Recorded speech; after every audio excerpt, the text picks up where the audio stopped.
Hello everyone, welcome to the part 1 of The Girl with the Broken Wing, written by Heather Dyer and illustrated by Peter Berry.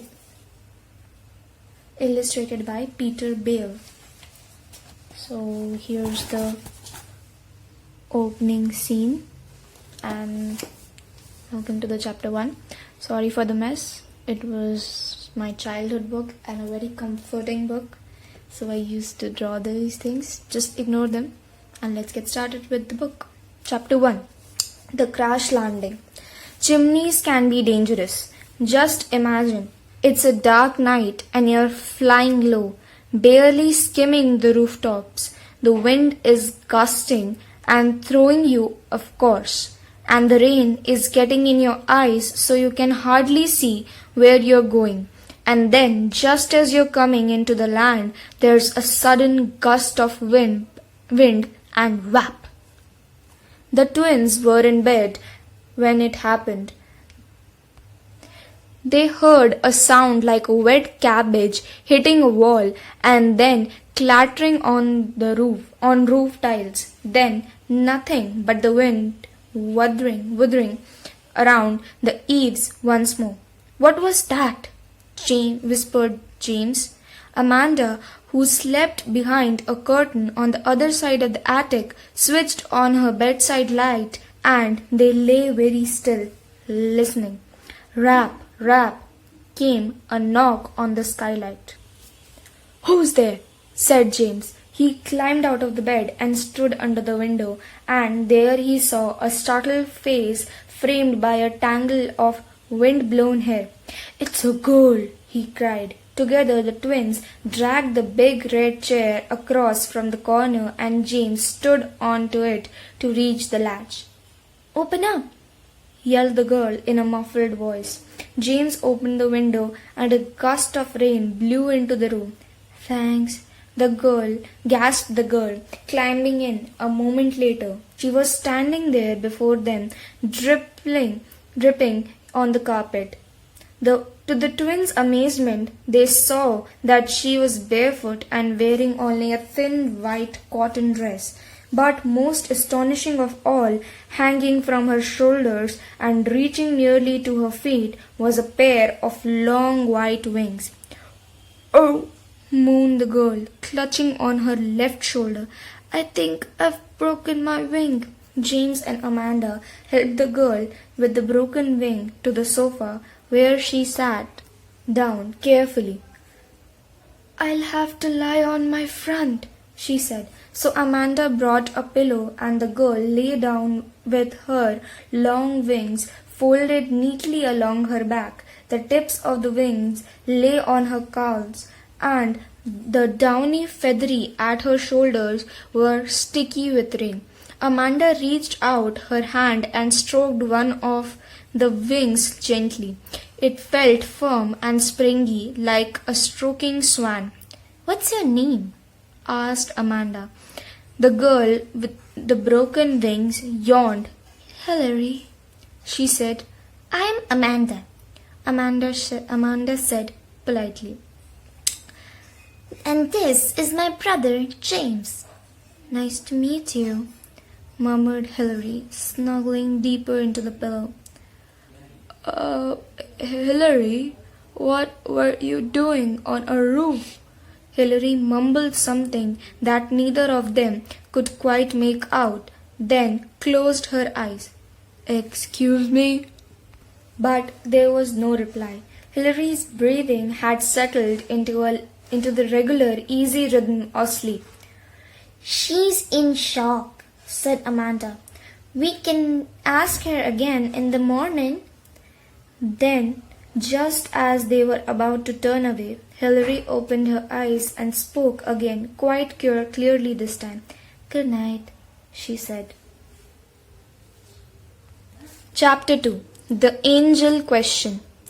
The first thing the twins remembered was when the alarm went off was the girl with the broken wing, and there she was, still sleeping soundly on the sofa. They crept out of the bed and stood looking down at her. She slept with one arm flopped over the side, and the wings on her back rose and fell gently with her breathing. "Do you think she's an angel?" whispered Amanda.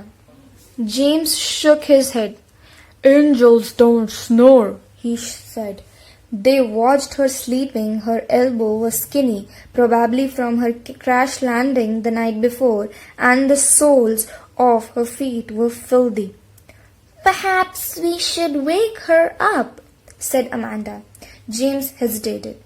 Then he leaned down and said softly, "Hilary?" But Hilary slept on undisturbed. James tried again, a little louder this time. "Hilary?" Still nothing. "Hilary!" he shouted. Hilary's eyelids twitched but did not open.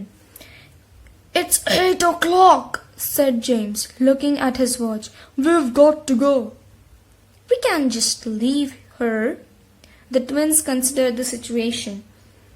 Amanda thought that they ought to tell their parents about Hilary, but James didn't think they should. "I don't think they believe in girl with broken wings," he said. "They might call police or something." This was true. "Well, we can't throw her out," said Amanda. "Not with a broken wing. We'll have to hide her in our room and bring her food until she's well enough to fly again." They looked at Hilary. She looked as though she could go on sleeping all day long. "But what if she wakes up and goes downstairs?" James wondered. "Or what if Mom comes up and sees her?" "We should leave a note for Hilary," said Amanda, and she ran to get her sketchbook and a green pencil while James thought of what to say. "Tell her we'll be back at 4, said James. There was a long pause while Amanda scribbled it down. "And tell her not to go downstairs." Amanda scribbled that down too. "And say if she hears anyone coming up the stairs, she has to hide in the closet." "Okay," said Amanda. When she had finished writing, she folded the note and wrote Hilary on the front with a smiley face. Then she put her sketchbook, some colored pencils, and a bag of chocolates next to the sofa and balanced the note on top. Then they hurried down the stairs. It's hard to believe that you've got a girl with broken wings in your bedroom when you're bumping along in a school bus with people yelling all around you and throwing potato chips across the aisle. James and Amanda took a seat near the front of the bus to discuss her. Where do you think she came from?" asked James. "Heaven," said Amanda simply. "That's where all the angels come from." James grunted. "She doesn't look that much like an angel to me." "How do you know? You've never seen one." "I've read about them," said James. "They wear long robes and their heads are all lit up like light bulbs." "That's not their heads. That's their hollows." "And anyways," James continued, "angels don't really exist. If they did, you'd see them on the news. James was a neat, logical person who parted his hair on the side and kept his things in boxes with lids. If there had ever been an angel in the news, he would know. Amanda, on the other hand, was a sort of girl who wore her long red hair in pigtails and sewed flower patches onto the back pockets of her jeans. Also, she read a lot of fiction, so she knew that anything was possible. "And if she was an angel," said James, "what would she be doing on our roof?" "Maybe she's a guardian angel," said Amanda. "They're the ones who get sent to Earth to help people." James nodded. "It's true," said Amanda. "Okay then," said James. "When we get home, we'll ask her point blank and see what she says." "We can't do that," said Amanda indigently. "Anyway, I know she's an angel. You're the one who isn't sure. You ask her." "I'm not asking," said James, because I know she isn't. There's no such thing. There might be. There isn't. Ask anyone. Ask a scientist. All right, said Amanda. We'll ask Mr. Locke at lunchtime. He'll know. Mr. Locke was the teacher who knew the most about science. Whenever there was going to be something happening in the sky, like a comet or an eclipse, he always told his class so they could go outside at night and look at it. Mr. Locke spent his lunch hour in the back of his classroom, perched on a stool among heaps of broken Bunsen burners and empty brown jars. He quickly put away his sandwich when the twins came in. What can I do for you? He asked. We were wondering about angels, said Amanda. Angels?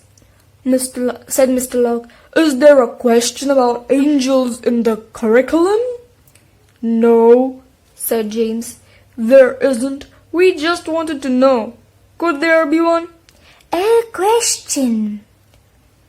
No, an angel. Well, said Mr. Locke, brushing crumbs off his white coat, we'll need the blackboard for this one. James and Amanda exchanged a weary look but followed Mr. Locke into the empty classroom. See, Mr. Locke is calculating things and explaining to the twins. Are angels real? Said Mr. Locke, wiping off a lot of the calculation on the board. Ah, yes. Once upon a time, that was the question everyone wanted the answer to, and a very smart man named Leonardo da Vinci looked into it. Observe. He picked a stub of chalk and began sketching. Da Vinci's theory was that in order to fly, an angel's wings had to be this big. Mr. Locke drew a man with enormous wings spread out behind him, and to get lit off, an angel's flight muscles would have to have been supported by a breastbone this big. He drew an enormous sticking out chest on the angel that looked like the one on the Thanksgiving turkey. Of course, Da Vinci deducted that it would have been impossible, concluded Mr. Locke, turning to the twins. An angel would have been way too heavy to fly. Oh, said Amanda, disappointed. What about a girl angel? Said James. A small one? Apparently, said Mr. Locke, erasing the angel with turkey chest. All angels are male. So that solved it. Hillary couldn't be an angel after all. Could she? Told you, said James to Amanda. Amanda was not convinced, but she said nothing. See, Amanda is thinking about it. And yes, she is not convinced. So that's it for the part 1. Part 1 of this audiobook. Let me know how you felt about these 2 chapters. This is a very great book according to me. I loved it. It was my comfort read. I started my reading journey, or the love of reading began with this book. And let me know how you felt about it. We'll continue the next chapters in the next videos. Make sure to like, share and subscribe to the channel. And thank you for watching.